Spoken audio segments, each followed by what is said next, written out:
know they finish show. Hi beautiful people, welcome back to my channel. It's your girl Oma and you're watching OMAH'S TV. I bring you another update from Sheggz. Before we continue, if this is your first time here, kindly tap on the subscribe button. Do well to like this video, drop your comment and share if possible. Guys, the Tori Carriers Cup be said Sheggz has finally responded to Bella's lawyers. Everyone was throwing shades at him, saying he has run back to the UK ever since Bella sued him.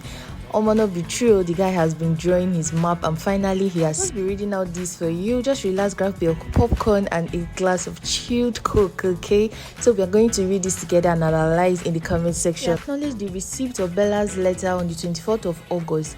We are going to revert based on instruction from Big Sheggz. And so far so good, he has provided him with instructions on the other matters raised in Bella's letter earlier. Firstly, he talked about alleged breach of promise to marry Bella. Said that throughout the relationship, he genuinely believed and intended that the relationship would ultimately communicate in marriage. However, over time, the relationship became increasingly strained as a result of persistent disagreements, conduct to Bella which Sheggz considered disrespectful, and circumstances which materially affected the relationship and his affection for Bella.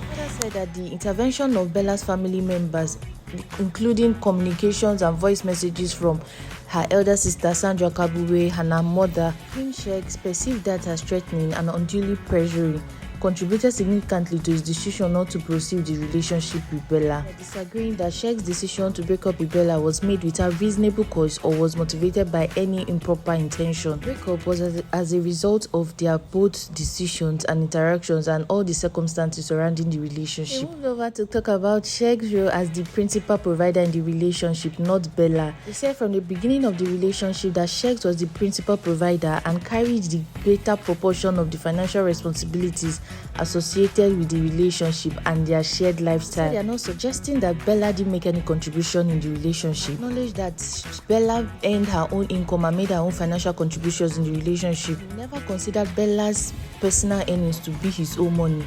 He seeks to claim ownership of or any entitlement to the income she made independently. The issues of accommodation, Sheggz said he has always provided for Bella from the beginning of the relationship. An example of when Bella came out of the bellaandsheggz house, that Sheggz rented a house for her for a period of approximately 2 months, that the property was rented at approximately 3.5 million per month, resulting in a total of 7 million for those 2 months Sheggz paid for Bella. That was after she came out of Big Brother's house. Bella rented a house at Ikate-Lekki for about a year, which she hardly resided at as she had always lived with Sheggz in Ikoyi, that she later gave up that property and became Sheggz's full responsibility. That Sheggz agreed to this arrangement because he believed that they would end up getting married. Sheggz provided from Bella from the beginning of the relationship and was consistent all through their period of being together. Let's ahead to talk about the issue of accommodation and property. They said Bella resided with Sheggz in his house at Ikoyi for substantial periods during their relationship. That Sheggz handled the rent and associated accommodation expenses with over 100 million naira over the relevant period they stayed together. He talked about this house gifted to him by Sheggz FC. That he made the property available for Bella to use as a warehouse for the storage of her commercial goods for approximately 2 years. He provided that property to Bella as a commercial letting arrangement and did not expect her to pay rent for its use because they were in a relationship. Rather, he just made the property available for her at the time because he genuinely believed that their relationship will ultimately lead to marriage and they were trying to build their lives together. I talked about the issue of the alleged loan and pretenses that Bella earlier talked about. They said Sheggz was consistently carrying a substantial proportion of financial responsibilities throughout his relationship with Bella, and that Sheggz purchased numerous high-end value items for Bella during the course of their relationship, including amongst other things that he got her designer handbags, shoes, clothing, 24-karat gold jewelry, a Rolex wristwatch and other luxury items. That he has the receipt to all these things he purchased for Big Bella. Say evidence choke, if they want time he could bring and come out. Addressing the issue of the vehicles and other provisions in Lagos, they said Sheggz also made vehicles available to Bella throughout their relationship, including a Porsche Cayenne SUV, a Wrangler Jeep, and a Range Rover SUV. That the vehicles, the accommodation, and other expenses form part of the overall support and provision which he made and undertook during the relationship. Saying this against what Bella said earlier, that she was the one spending money, renting cars for Sheggz in Lagos, bodyguards and other stuffs. Okay, they also addressed the United Kingdom accommodation and vehicles thing they were always dragging Sheggz for, saying that Bella has been the one sponsoring. They said during the course of the relationship that Sheggz also provided accommodation for both of them in the United Kingdom, and Sheggz personally paid the rental expenses. The total cost of the UK accommodation paid by Sheggz over the course of the relationship was approximately £40,000 or more from the relevant tenancy and payment records they have.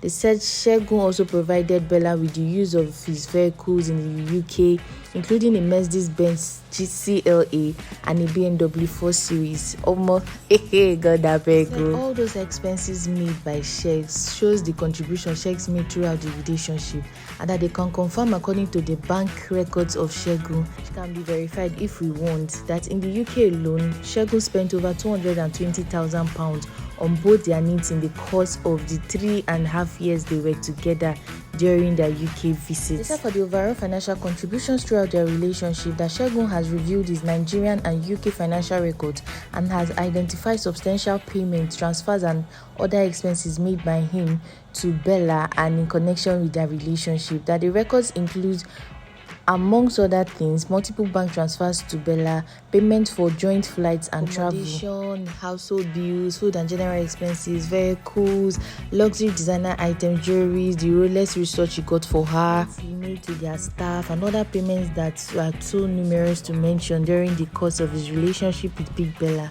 That the evidence demonstrates that both of them contributed to the relationship, not only Bella, like we say, and that however contributions were not equal. You get that one person's own, the sharing formula, one was higher than one. That Sheggz's position is that taking into account accommodation, vehicles, food bills, travel, gifts, household expenses and general livelihood, and overall contribution was approximately 75%. The remaining 25% was made by Bella, so saying that Sheggz took almost full responsibility during their course of relationship, the main provider throughout the relationship, while Bella maintained her own income and contributed her own share, her own little share that she could. The evidence shows Sheggz's bank statement, transfer records, receipts and other documents are intact to show the extent of his financial contribution in the relationship. And for the case of allegation of cyber stalking, it's incorrect. That Big Sheggz never bombarded Bella's phone with so many unsolicited messages, telephone calls or video calls. All the messages sent to Bella was through her email, WhatsApp. That nobody stalked Bella, nobody bombarded Bella's phone with messages and calls. That's very much incorrect, okay? And in case of the video call, they said that was a mistake when they were trying to send mail to Bella, that they apologized for that. There was no intention to harass, intimidate, stalk or otherwise unlawfully communicate with Bella. That since Bella's lawyers has been formally informed about the whole thing, that there will be no further need for solicitors to communicate directly with Bella regarding this matter. For the issue of publication of confidential correspondence, they said Sheggz is surprised and concerned to have been informed that Bella's letter that was earlier sent and was told to be confidential and kept away from the general public appeared to have been published on the social page of Cutie Juice on Instagram. It was captioned, Bella's lawyers respond to Sheggz. They insist he must pay Bella the money he borrowed. Bella and all persons acting on behalf of her, including bloggers, influencers, third parties, and desist from publishing, circulating or disseminating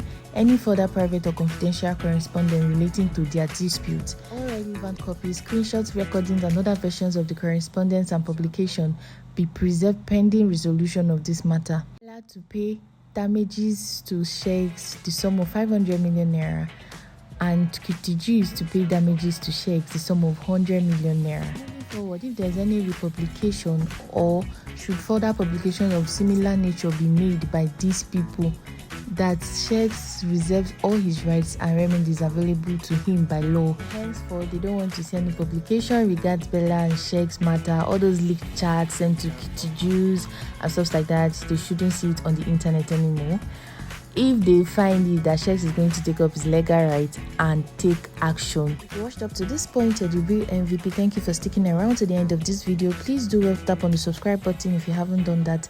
Like this video, it really helps my channel. Drop your comments down there, let me know your thoughts on this. You know, Bella had come out earlier to say her own side of the story via her lawyers. What do you all think? Do you think Sheggz is right or Bella is right? Which of them if you say they talk like? Just let me know in the comment section, okay? Thank you so much for watching, guys. I will see you all in my next video. Just stay good, stay tuned to my channel because I'll be coming back with more updates for you. For now, just subscribe, like, comment and share if possible, okay? Bye bye. I'll see you all in my next one. Mwah.